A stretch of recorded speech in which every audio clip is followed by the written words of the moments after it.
Fiscal policy. There are two main ways for the government to manage the economy: fiscal policy and monetary policy. This video is about fiscal policy. Another one discusses monetary policy. Fiscal policy relates to government decisions about taxation and spending. Just like a person or a family, the government needs to make sure that its spending is in line with its income, or if it is not, then there is a budget deficit that needs to be covered through borrowing.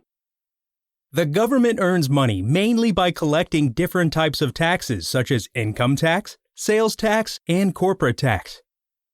It then spends money on different services, including the police, healthcare, and education.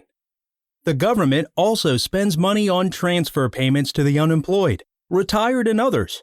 And there is government investment in projects like bridges and airports. A government is able to have a big impact on the economy through its fiscal policy. The decisions it makes will depend on where the economy is in the business cycle. If there is a recession and unemployment is high, a government can stimulate the economy and increase aggregate demand by increasing spending or reducing taxes. This is called an expansionary fiscal policy. If the government increases spending or reduces taxes, then additional money ends up in people's pockets.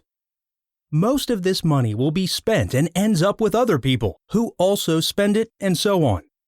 So, the impact of an expansionary policy is much greater than the initial increase in spending or tax cut because the extra money is spent several times.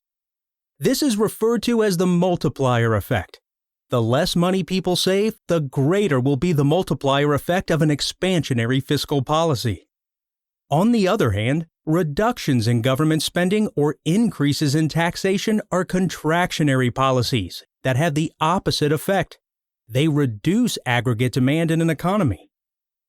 If the economy is already running at or near full capacity, then the increased government spending will not stimulate the economy, but will only lead to inflation.